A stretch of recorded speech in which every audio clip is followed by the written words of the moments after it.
ഉസ്താദന്മാരുടെ വീഡിയോകൾ കണ്ടുകൊണ്ടിരിക്കുക. പണ്ട് ആളെ തട്ടിക്കൊണ്ടു പോകുന്ന ആംബുലൻസിലല്ലേ നമ്മൾ സിനിമകളിലൊക്കെ കാണുന്നത്. ഇപ്പൊ ആംബുലൻസ് ഇപ്പൊ എന്താ ചെയ്യുന്നത്? ആ വാന് ഇന്ന് ആംബുലൻസിന്റെ ജോലിയല്ലേ ചെയ്യുന്നത്. അതുപോലെ അവർക്ക് ഒരു മാനസാന്തരമായിരിക്കും. ശരിയെന്ന്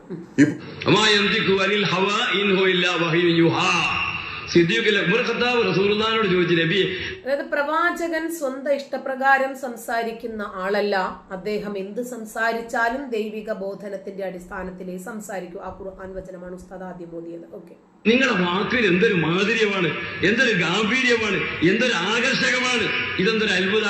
അത് അല്ലാഹു തആല എനിക്ക് തന്ന മൂല്യത്താണെന്ന് നബി സല്ലല്ലാഹു അലൈഹി വസല്ലം പറഞ്ഞത്. റസൂലുള്ളാഹിന്റെ വാക്ക് ബഹുമാനപ്പെട്ട മഹാന്മാരായ പണ്ഡിതന്മാർ പറയുന്നു, ഒരൊറ്റ വാക്കും മാറ്റി പറഞ്ഞിട്ടില്ല. ഇതേ മൂല്യത്താണ് ബഹുമാനപ്പെട്ട കാന്തപുര ഉസ്താദിന് അല്ലാഹു തആല കൊടുത്തത്. അസ്സലാമു അലൈക്കും. പ്രിയമുള്ളവരെ, ഈ മൊയ്ലിയരെ ഇയാള് കുറെ വിവരക്കേടുകൾ പല വേദികളിലും പറഞ്ഞിട്ടുണ്ട്. ഇയാൾ എത്ര കണ്ട് വിവരക്കേടുകൾ പറയുന്നു അത്ര കണ്ട് വേദികളും ഈ ആളുകള് പറയാ നിങ്ങളോട് പറഞ്ഞോളി ആ ഐറ്റത്തിൽപ്പെട്ട ജനങ്ങൾ കൊടുക്കാറുണ്ട്. റസൂലുള്ളാഹി സ്വല്ലല്ലാഹു അലൈഹി വസല്ലമയുടെ മുഅ്ജിസത്താണ്. റസൂലുള്ളാഹി സ്വല്ലല്ലാഹു അലൈഹി വസല്ലം എന്ത് പറഞ്ഞാലും അത് അങ്ങനെ സംഭവിക്കും. അച്ചട്ടാണെന്ന് പറഞ്ഞ പോലെ അല്ലേ, അങ്ങനെ ഒരു വാക്കില്ലേ.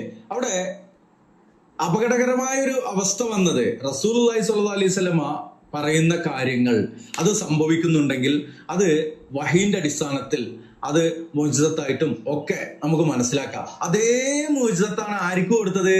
AP അബൂബക്കർ. നമ്മളെ സംബന്ധിച്ചിടത്തോളം ഇത് രണ്ടും കോമഡിയാണ് കേട്ടോ. നബിക്ക് അദൃശ്യം അറിയാമെന്നുള്ളതും ഉസ്താദിന് അദൃശ്യം അറിയാം, രണ്ടും നമുക്കൊരുപോലെ തന്നെ കൊടുത്തത് എന്നാണ് ഇപ്പൊ ഈ മൊയ്ലിയര് പറയണത്. എന്ത് വിവരക്കേടാണ് മൊയ്ലിയരെ നിങ്ങൾ ഈ പറയണത്? മുഅ്ജിസത്ത് പ്രവാചകന്മാർക്കുള്ളതല്ലേ?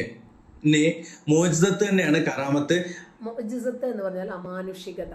ഒരു ജൂത പെണ്ണ് ആടിന്റെ കാല് ഭാഗത്തില് വിഷം ചേർത്ത് കൊടുത്തിട്ട് അമാനുഷികനായ നബിക്ക് അറിയാൻ കഴിഞ്ഞില്ല ഈ പെണ്ണ് എനിക്കത് വിഷമാണെന്ന്. ഒന്ന്, തൻ്റെ മകൾ ഫാത്തിമ ഗർഭിണിയായിരിക്കുമ്പോൾ അബൂബക്കർ സിദ്ദീഖും ഉമറും എല്ലാം കൂടി അടിവയറ്റിന് ചവിട്ടി വീടിന് മണ്ണെണ്ണ ഒഴിച്ച് തീ വെച്ച് മോള് വലത് കൈയും ഇടത് കൈയും ഒക്കെ 2-3 തവണ ഒടിഞ്ഞ് മരിച്ചു പോകും, കൊല്ലപ്പെടുമെന്ന് അറിയാൻ കഴിഞ്ഞിട്ടില്ല.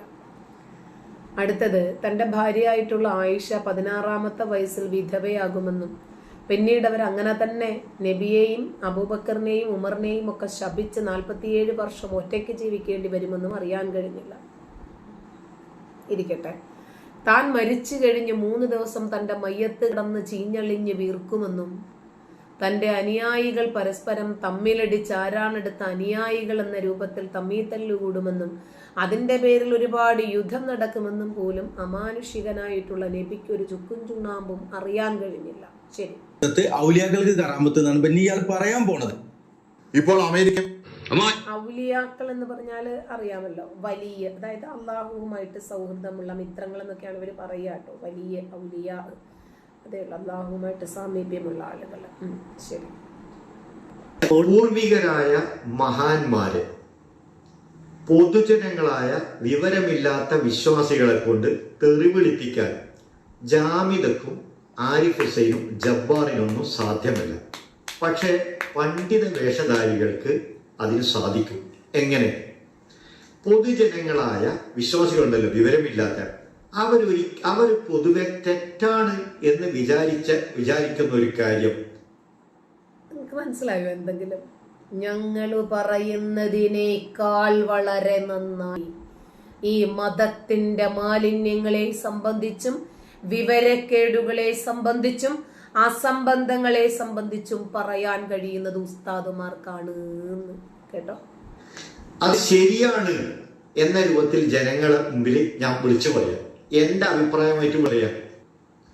ഇപ്പൊ ഉദാഹരണം പറയാം, അള്ളാഹു സൃഷ്ടികർമ്മം നിർവഹിച്ചു കഴിഞ്ഞപ്പോ മലർന്നു കിടന്ന് അള്ളാന്റെ ഒരു കാലി മറ്റേ കാലിന്റെ മുകളിൽ വെച്ച് ഇങ്ങനെ മലർന്നു കിടന്നത് ഞാൻ ജനങ്ങളോട് പറഞ്ഞാൽ എങ്ങനെ ഉണ്ടാവും? ജനങ്ങൾക്ക് അത് വിശ്വസിക്കാൻ കഴിയില്ല. ജനങ്ങൾ മുന്നിൽ അത് തെറ്റാണ്. അപ്പോൾ ജനങ്ങൾ എന്ത് ചെയ്യും? എന്നെ തീർച്ചയായും തെറിവറിയും, എന്നെ കുറ്റപ്പെടുത്തും, ആക്ഷേപിക്കും. വിശ്വാസികളായ വിവരമില്ലാത്ത പൊതുജനം. അങ്ങനെ 7 ദിവസം ഞാൻ ക്ഷമാപൂർവ്വം തെറി കേൾക്കുക. ഈ പണ്ഡിത വേഷധാരിയായ ഞാൻ തെറി കേൾക്കുക. എന്നിട്ട് 8ാമത്തെ ദിവസം ഒരു കിത്ത പിടിക്കുക. എന്നിട്ട് പറയാം, കണ്ടോ നിങ്ങൾ എന്നെ തെറി വിളിച്ചല്ലോ, ഇത് എന്റെ അഭിപ്രായമല്ല, ഇന്ന മഹാൻ പറഞ്ഞതായിട്ട് കിതാബിൽ എന്ന് പറഞ്ഞാൽ അതിന്റെ പരിണിത ഫലം എന്താണ്? ഞാൻ കേട്ട തെറികള്, ഞാൻ കേട്ട ആക്ഷേപങ്ങള്, ഞാൻ കേട്ട കുറ്റപ്പെടുത്തൽ മുഴുവൻ എവിടെത്തി? ആ ഇമാമിലേക്ക് ചെന്നെത്തി. ഇമാമിക്കും ജബ്ബാറിനും ആരിഫ് ഹുസൈനും കഴിയാത്തത് ആ തെറി വിളിപ്പിക്കൽ ആരെ കൊണ്ട് കഴിഞ്ഞു? പണ്ഡിത വേഷധാരിയെ കൊണ്ട് കഴിഞ്ഞു.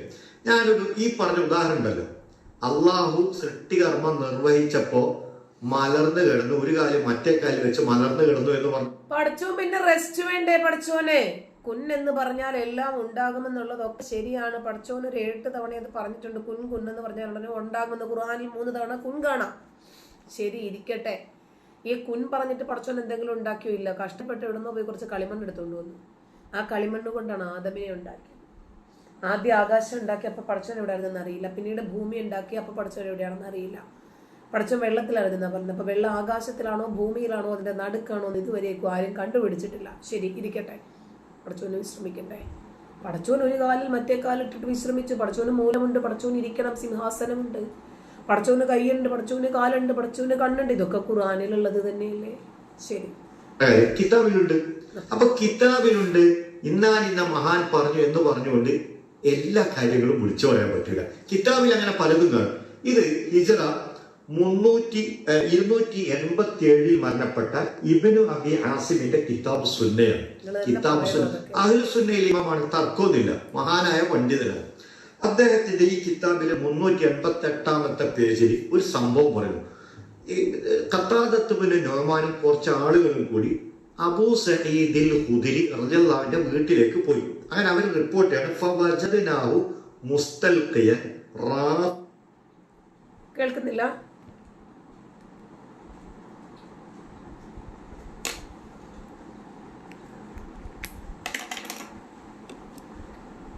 ഇപ്പൊ കേൾക്കുന്നുണ്ടോ?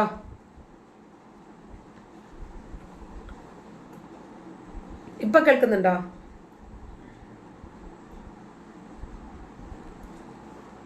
അനില, വേഗം പറയേ, കേൾക്കുന്നുണ്ടോ? ആ, ഓക്കെ. ഇതേ ഓഫായി പോയതാ, 2 മണിക്കൂറായില്ലേ, അതുകൊണ്ടാ. നോക്ക്, അതായത് ഇനിയും ഞങ്ങളൊന്നും വേണ്ട മതത്തെ ട്രോളാൻ, ഇവര് തന്നെ മതിയെന്ന്. എന്ത് വെച്ചിട്ടാണ് ഇവർ പറയുന്നത് അറിയാമോ? ഞങ്ങളൊക്കെ ഓരോന്ന് എടുക്കുമ്പോൾ ഈ സാധുമാരുടെ ഒക്കെ പ്രവചിക്കുന്നത് ഇന്ന പുസ്തകത്തിൽ ഇന്ന കാര്യങ്ങളുണ്ട് എന്നൊക്കെ. ഇവർക്ക് ശരിക്കും അതൊക്കെ കൊള്ളുന്നുണ്ട്? ഇല്ലെന്ന് പറയാനും വയ്യ. ഒരു സുന്ദരിയായിട്ടുള്ളൊരു പെണ്ണും ഭാര്യയും ഭർത്താവും കൂടി നടന്നു പോകുമ്പോഴൊക്കെ നബി കണ്ടു കഴിഞ്ഞാൽ അവളവിടെ നിന്നോട്ടെ എന്ന് പറഞ്ഞു കഴിഞ്ഞാൽ പിന്നെ അവളോട് നിന്നോട്ടെ, ഇനി മുതൽ നബിയുടെ ഭാര്യയാണ് അവള് എന്നൊക്കെ ഉസ്താദുമാരല്ലേ പറയുന്നത്. അതൊക്കെ എടുത്തിട്ട് ഞങ്ങൾ നിങ്ങളെ കാണിച്ചു തരുന്നുണ്ടല്ലോ. ഉസ്താദുമാരെ ഇവർക്കാണെങ്കിൽ വിമർശിക്കാനും പറ്റുന്നില്ല. കാര്യം മനസ്സിലായില്ലേ?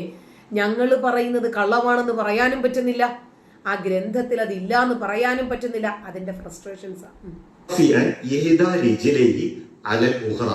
അബൂ സഈദ് ഖുദരി റളിയല്ലാഹു തആല അൻഹു ഒരു കാലിൽ മറ്റേ കാലിൽ ഉയർത്തി വെച്ച് മലർന്നു കിടന്നതായിട്ട് ഞങ്ങൾ കണ്ടു. അങ്ങനെ ഞങ്ങൾ അദ്ദേഹത്തിന്റെ അവിടെ സലാം ചൊല്ലി അവിടെ ഇരുന്നു കഴിഞ്ഞപ്പോ ഖത്താദത്ത് ഇബ്നു നുഅ്മാൻ അദ്ദേഹത്തെ ഒന്ന് നല്ല ശക്തിയായി നുള്ളി. അബൂ സഈദ് ഖുദരിക്ക് വേദനിച്ചു. അദ്ദേഹം പറഞ്ഞു, നീ എന്നെ വേദനിപ്പിച്ചല്ലേ? അപ്പോ ഖത്താദത്ത് ഇബ്നു നുഅ്മാൻ പറയാണ്, അതെ, ഞാൻ വേദനിപ്പിക്കാൻ ഉദ്ദേശിച്ചത് എന്നെ നുള്ളിയാണ്.